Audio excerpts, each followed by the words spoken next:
안녕하십니까 시청자 여러분, 열정의 스포츠 해설가 김준석입니다. 이 동아시안컵 개막이 코앞으로 다가온 지금 중국 언론에서 아주 황당한 주장들이 터져나오고 있습니다. 개최국인 한국이 대회를 무시한다고요? 곧 열릴 경기에서 심판이 우리에게만 유리한 편파 판정을 할 거라고요? 정말이지 듣고도 믿기 힘든 비난들이 우리를 향해 쏟아지고 있습니다. 하지만 시청자 여러분, 잠시만 멈춰서 생각해 보시죠. 과연 이것이 대회의 공정성을 위한 정당한 우려일까요? 아니면 혹시 모를 패배에 대비해 미리 방패막이를 치는 아주 치밀하게 계산된 행동은 아닐까요?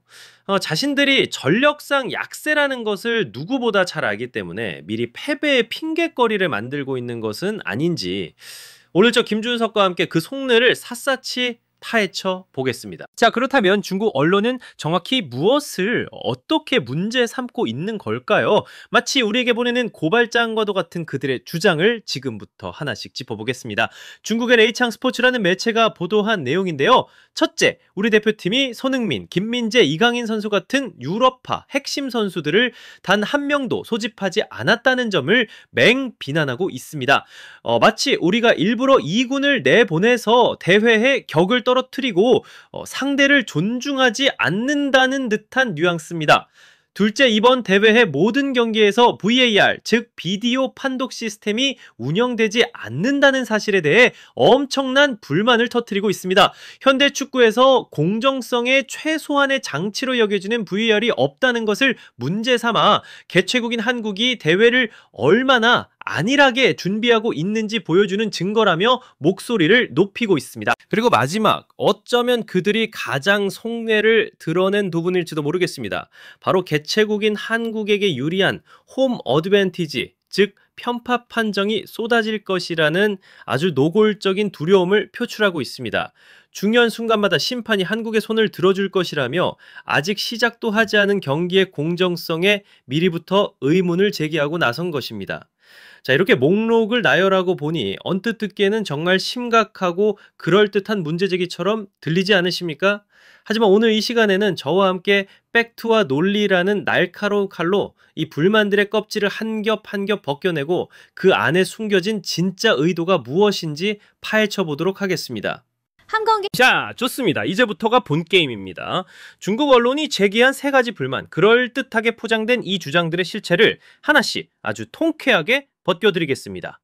자, 그럼 첫 번째 주장부터 팩트체크 들어가겠습니다. 한국이 손흥민, 김민재 같은 유럽파 선수를 부르지 않은 것은 대회를 무시하는 처사다. 아니, 잠시만요. 이 주장을 듣고 저는 제 귀를 의심했습니다. 이건 정말 뭐랄까요, 헛웃음이 나오는 수준의 주장입니다. 왜냐, 축구 팬이라면 누구나 아는, 아니 축구에 조금이라도 관심이 있다면 알아야 할 기본 상식이 있기 때문입니다. 동아시안컵은 국제축구연맹 FIFA가 지정한 A매치 기간에 열리는 대회가 아닙니다. 이게 무슨 뜻이냐? 소속팀, 특히 유럽의 빅클럽들은 대표팀의 선수를 보내줄 의무가 전혀 없다는 뜻입니다. 토트넘이 손흥민을, 바이에른 뮌헨이 김민재를 보내주지 않는다고 해서 우리가 비난할 수 없는 너무나 당연한 국제축구계의 룰입니다. 그런데 아시아의 축구 맹주를 자처하는 나라의 언론이 이런 기본적인 사실조차 모르고 혹은 알면서도 모른 척하며 비난의 목소리를 높이고 있다? 이건 단순한 해프닝이 아니라 그들의 축구 행정이 얼마나 비전문적인지를 스스로 폭로하는 꼴입니다. 오히려 우리는 이렇게 봐야 합니다. 이번 대회는 K리그와 J리그에서 자신의 가치를 증명하고 있는 최고의 선수들에게는 더없이 좋은 기회의 장입니다. 유럽파가 없어서 수준이 떨어진다고요? 천만에요. 이 선수들의 뜨거운 열정과 투지가 바로 한국 축구의 진짜 저력이라는 것을 보여줄 절호의 무대인 것입니다. 그런데 그 무대를 폄하한다? 이는 우리 K리거들에 대한 심각한 모욕이기도 합니다. 다음 두 번째 불만으로 넘어가 보죠. VAR이 없는 것은 개최국 한국의 오만함과 무성의를 보여준다. 이 또한 정말 교묘하게 책임을 떠넘기는 주장입니다. 물론 VAR이 있다면 더 좋았겠죠. 하지만 그 결정의 주체가 과연 한국 대한축구협회였을까요? 놀라운 사실을 알려드리죠. 이번 대회에서 VAR을 사용하지 않기로 한 결정은 개최국인 한국이 아니라 대회를 주관하는 동아시아 축구연맹, 즉 EAFF가 내린 결정입니다. 그리고 그 이유는 바로 재정적인 어려움 때문이라고 EAFF 스스로 밝혔습니다. 자, 여기서 아주 재미있는 질문을 던져볼 수 있습니다. 중국은 동아시아 축구의 핵심 회원국입니다. 그런데 연맹의 재정 상황이 어렵다는 것을 정말 몰랐을까요? 알면서도 마치 한국만의 잘못인 것처럼 여론을 호도하고 있는 것은 아닐까요? 만약 중국이 VAR의 부재를 그렇게나 걱정했다면 아시아의 경제 대국으로서 연맹의 재정적인 지원을 통해 문제 해결에 동참하는 모습을 보이는 것이 순서 아니었을까요? 하지만 그들은 그러지 않았습니다. 그저 뒤에서 불평하며 개최국에게 모든 책임을 떠넘기고 있을 뿐입니다. 이것이야말로 진정한 무책임이자 상황을 자신들에게 유리하게만 해석하려는 뻔한 속셈 아니겠습니까? 그리고 마지막 정말 코미디 같은 주장입니다. 개최국 어드밴티지로 심판이 한국에 유리한 판정을 할 것이다. 이 대목에서 저는 정말 웃음을 참을 수가 없습니다. 시청자 여러분, 집중해 주십시오.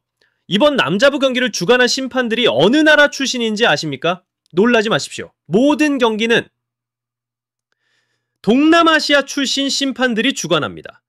제가 잘못 말한 게 아닙니다. 다시 한번 말씀드리죠. 한국 심판이 아니라 태국, 베트남, 싱가포르 등 동남아시아에서 온 심판들이 경기를 진행합니다.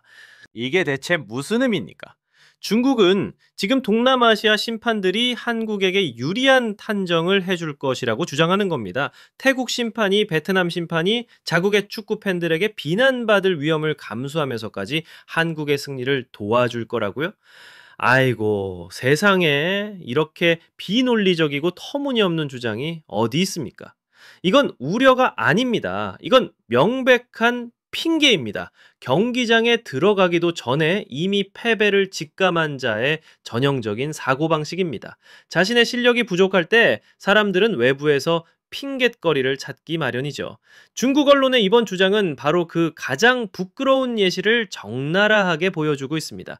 자, 시청자 여러분, 방금 우리가 확인한 세 가지 팩트, 선수단 구성, VAR 부재, 그리고 심판 배정 문제까지 이 세 가지 진실을 통해 전체적인 그림이 아주 선명해졌습니다. 이것은 더 이상 대회의 발전을 위한 건설적인 비판이나 합리적인 문제 제기가 아닙니다. 이것은 아주 명백하게 특정 의도를 가지고 치밀하게 설계된 언론 플레이이자 여론전입니다. 그 목적이 과연 무엇일까요? 다른 게 아닙니다. 바로 심리적인 방패막이를 만드는 것입니다. 어쩌면 자신들이 이미 예감하고 있는 그 패배라는 결과에 대한 완벽한 핑곗거리를 경기가 시작되기도 전에 미리 마련해 두려는 속셈인 것이죠. 그들은 공정함을 원해서 목소리를 높이는 것이 아닙니다. 불합리함을 바로잡고 싶어서 비판하는 것이 아닙니다. 그들이 이렇게까지 하는 이유는 단 하나, 바로 두렵기 때문입니다. 우리 대한민국이, 우리의 K리거들이, 그리고 우리의 홈팬들이 만들어낸 거대한 압박감이 두렵기 때문입니다. 그렇다면 그들은 왜 이렇게까지 경기 시작도 전에 스스로에게 불리한 논란을 만들어내야만 했을까요? 그 깊은 두려움의 근원은 과연 무엇일까요? 놀랍게도 그 해답은 그들 스스로의 말 속에 있습니다. 중국 언론은 기사에서 자국팀을 다소 약체, 즉 전력이 다소 약한 팀이라고 스스로 인정했습니다. 바로 이 지점이 모든 문제의 시작입니다. 그들은 알고 있는 겁니다. 승리에 대한 굶주림과 뜨거운 열정으로 똘똘 뭉친 우리의 K리거들이 수만 명의 붉은 악마가 함성을 지르는 우리의 신장, 우리의 안방에서 정면으로 맞붙었을 때 승리의 가능성이 아주 희박하다는 사실을 말입니다. 기술과 전술을 넘어 선수들이 내뿜는 투지와 정신력에서부터 이미 압도당할 것이라는 사실을 본능적으로 느끼고 있는 것입니다. 자, 그렇다면 이렇게 미리 핑계를 대고 밑밥을 까는 행동이 과연 중국 선수들에게 도움이 될까요? 천만에요. 오히려 그 반대입니다. ABEP 2년 선수들의 어깨에 우리는 져도 괜찮아. 이미 VAR과 심판이라는 핑계가 있으니까 나는 아주 무거운 심리적 독세를 채우는 꼴입니다.